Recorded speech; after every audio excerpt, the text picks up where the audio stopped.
Hi, I'm Imran Ahmed, founder and CEO of the Business of Fashion, and welcome to the BOF podcast. Voices is the most stimulating gathering of fashion industry leaders on the planet. What makes Voices different is that we mix our industry with fascinating people from other sectors. From the worlds of economics, activism, health and wellness, medicine, film, philanthropy, technology, media, and so many more. Fashion doesn't live in a bubble, and nor should it. This is one of the sessions from our 2017 gathering.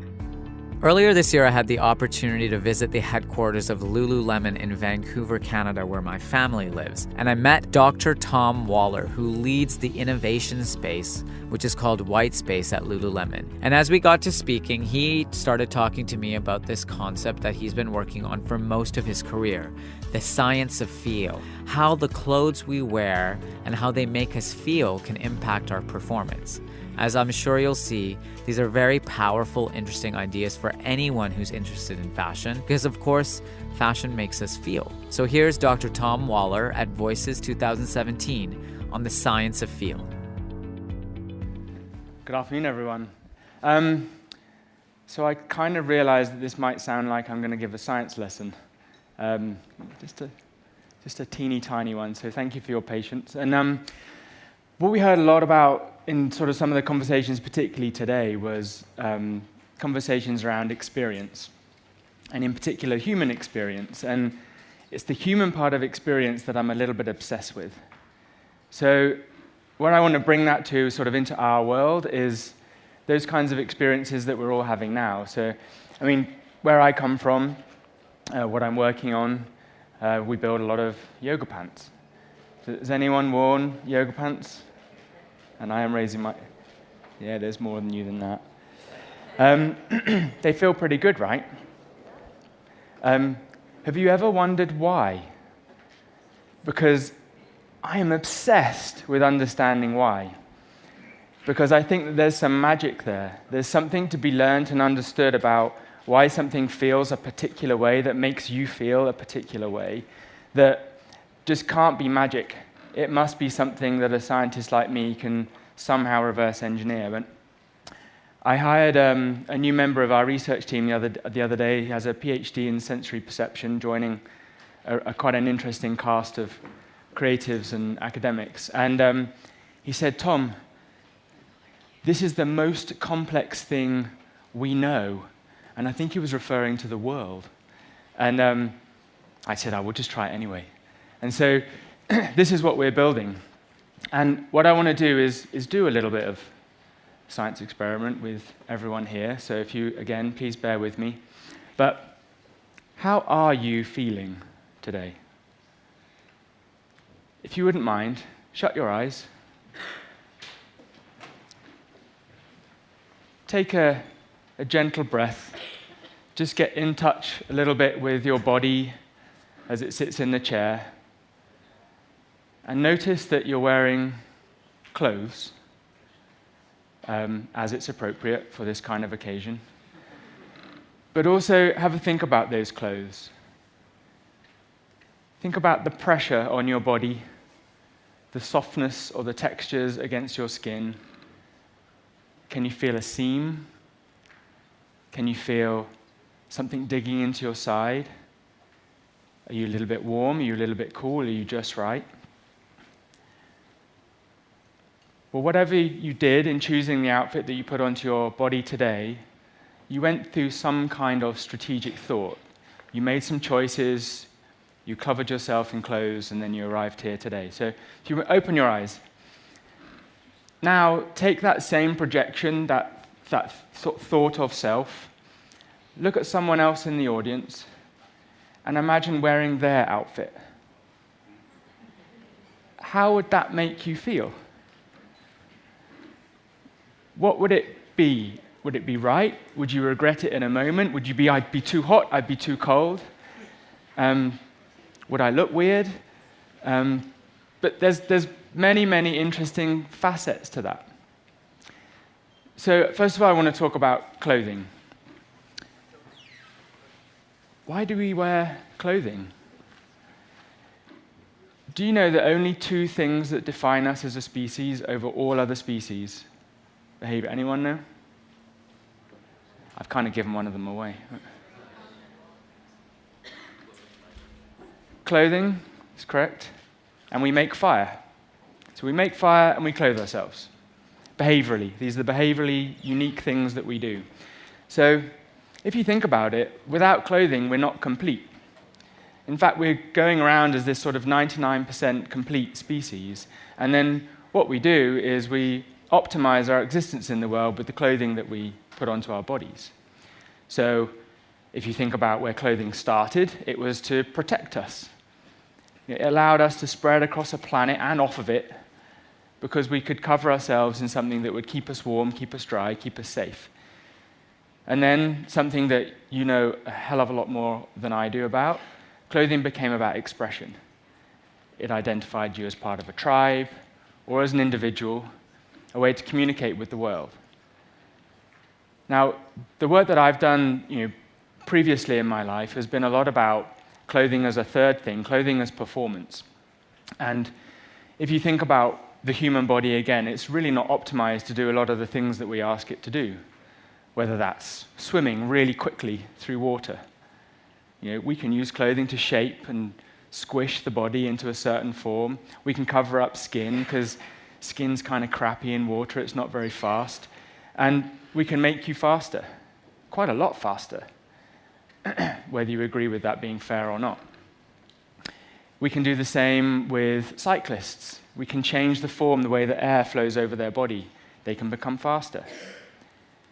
But what if it wasn't anything to do with the actual speed or just the actual speed, just the reduction in drag that we can put onto a body? What if there was some sensory cues because of that allowed you to access some performance that were otherwise not there for you? And this is what I believe is the fourth role of clothing. It's to create a specific sensory profile to get you what you want, to allow you to live your best life. And when I say performance, that's whatever you need it to be. And the pursuit of this, the pursuit of understanding, well, what is that fourth space? I call it the science of feel. Now, the science of feel is a combination of neuroscience, physiology, biomechanics, and behavioral psychology. You have to look at all of those four things together. To neuroscience, our understanding of not just the brain, but the entire nervous system. Physiology, which is how our bodies work and function and at a cellular level. Biomechanics, how they move in space, as well as how they move relative to itself. And then behavioral psychology, because we are a very odd species. We have very strange rituals, and they seem to be directly related to this thing called the science of feel. So if you want to understand a little bit more about that, you really need to understand the way that the senses work in all of those different conditions. So we have the things that we're most familiar with: eyes, ears, taste, smell, and touch. Most of what you hear about is the one that is not touch. In fact, it's one of the least understood areas of the senses. And it's probably because it's most complicated and why we're interested in hacking it. And so touch is, because of all these tiny nerve endings, all these tiny receptors that you have all over your body. In your fingertips, you have about 3,000 pressure sensors in each fingertip, which is why we're so good at those motor controls, those fine motor skills, and doing things really delicately, why we know exactly how much pressure and weight picking up a glass, regardless of how much liquid's in there.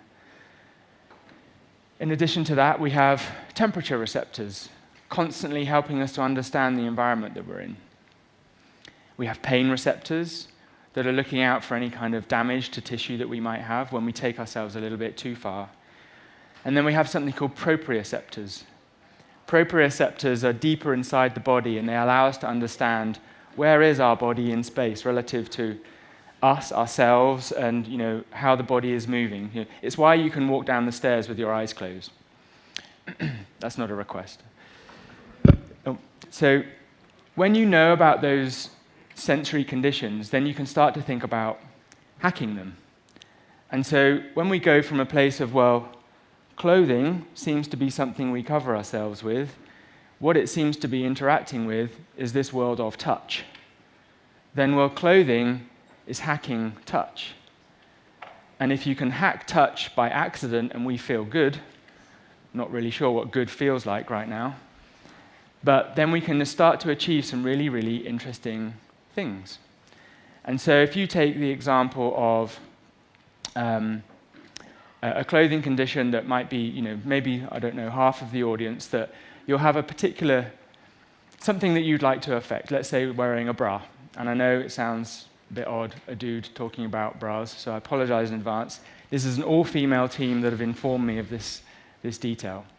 But when you are building a product like a bra, when we work with our athletes, our guests, we will ask them, how do you need that product to be? We will be interviewing them in quite great detail about what it is and what is the requirements of the best performance of that product. And people will say, I need it to feel really supportive, I need it to feel light and give me no distractions, I need it to feel feminine, and I need it to feel, if it can be light and not overheat me in any way. Classic stuff that you could all imagine is true. But everyone else that I've ever worked with or for has only ever heard the very last words in those statements. So they'll hear light, hot, support, and then they'll get a group of engineers and they'll work out, okay, if it's got to be lighter, we can reduce the weight. If it's got to be cooler, then we'll use cooling yarns or something like that. If it's got to be supportive, then we'll engineer in some structure and some kind of rigidity and make it stiffer. But they said, I want to feel supported. So what does feeling supported actually feel like? So that's where we start. We start with the human experience of support. And what you can do with that information is get into the sensory system and understand what are the attributes of feeling supported and how does it show up when you are supported with how you behave when you're trying to do a certain task. And if you've ever worn a sports bra, they tend to be, as I'm informed, extremely tight, extremely compressive. They're trying to stop movement. Does that sound comfortable to you? I know people are shaking their heads because they know. It results in shoulder pain, it results in chest pain, you can't really breathe very much, you finish your activity, what do you want to do? Take the damn thing off. But if you think about how a person moves when they're running or something like that, their heel will strike on the ground and it sends a shockwave. There's a kinetic chain of movement that goes all the way up the body, and our bodies are pretty smart. Every tiny muscle activates and connects to the next and distributes its information through our tendons and ligaments. And the proprioceptors inside are going, okay, this is good, no damage reports from the pain receptors, everything's coming. Moves up the body to the next stride. And what happens? Anything that is not contained or managed by muscle moves around like hell. Hair, breasts. Hair is not generally a source of discomfort because it doesn't really have any receptors. Pain in the breast is a very, very real phenomenon. So most organizations will say, right, let's stop that movement. Movement is bad because that's what we see, that's what they told us we should do. So let's have zero movement. And we said, well, what if all we had to do was put movement in the right place? What if, by understanding that it's not about how far the breast moves, it's how fast the breast moves? Because we were able to correlate directly the acceleration of a breast to comfort, not the displacement of a breast to comfort. So that allows you to engineer the product in a completely different way and then create a situation where people are able to move with comfort, with freedom, without distractions. And then, in addition to that, you get them then using it, and you start to understand, well, we need to optimize this product. We can't just put this weird cradle onto someone's body. And this is an interesting insight that we would get from some of our high movement athletes who think about beach volleyball players.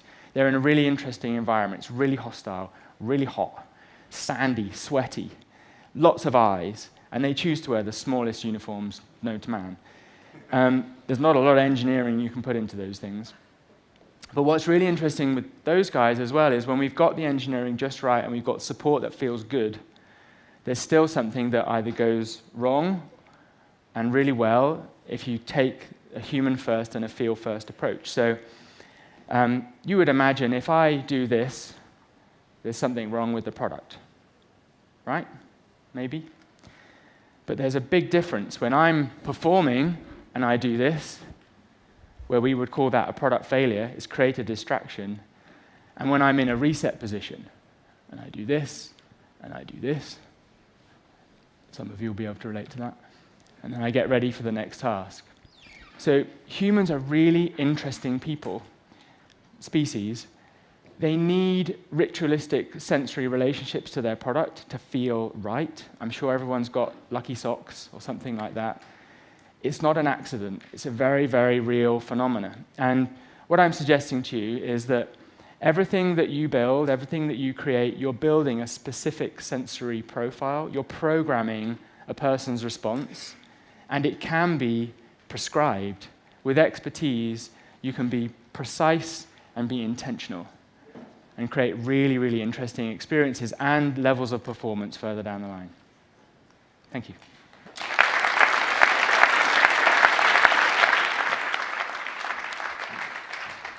Thank you. I was hoping you were going to do the beach volleyball thing, because one of the things that I remembered from our chat during Whitespace was that whole. Can you give us a little bit more detail on that? Because I just find that thing so fascinating. Because it's not necessarily that it was about fit; it was about ritual. Why is ritual so important for performance? Well, we're so kinesthetic. You know, we're learning movement patterns to be really good, and in elite sport, the precision of that movement is really like gold medal, silver medal, bronze medal, no medal. And so if you can help someone with their programming and their reset of their programming, knowing that, you know, your performance isn't really your body, it's the programming system that's running the body. So giving people that opportunity to do a ritualistic reset gives them that control over the software and actually moves them towards that place of flow, rather than I'm thinking about it, I've got to do this, movements get more staccato, and I lose control. Right.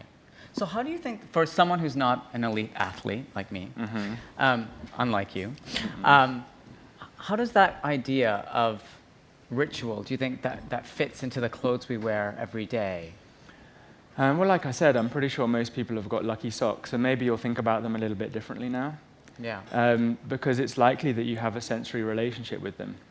And everyone, I mean, that's why I joined the company I work for now, which is the opportunity to move away from performance as defined by an athlete's success is nothing. It pales into comparison with the opportunity to work with all human beings and have them have a better relationship with their perception of themselves. Because when you know how to manage that, the best version of you suddenly becomes that much more available to you. Thanks for listening to the Business of Fashion podcast. If you like what you hear, please give us a rating and subscribe today. Don't forget to visit businessoffashion.com to learn more about BOF and everything that we do.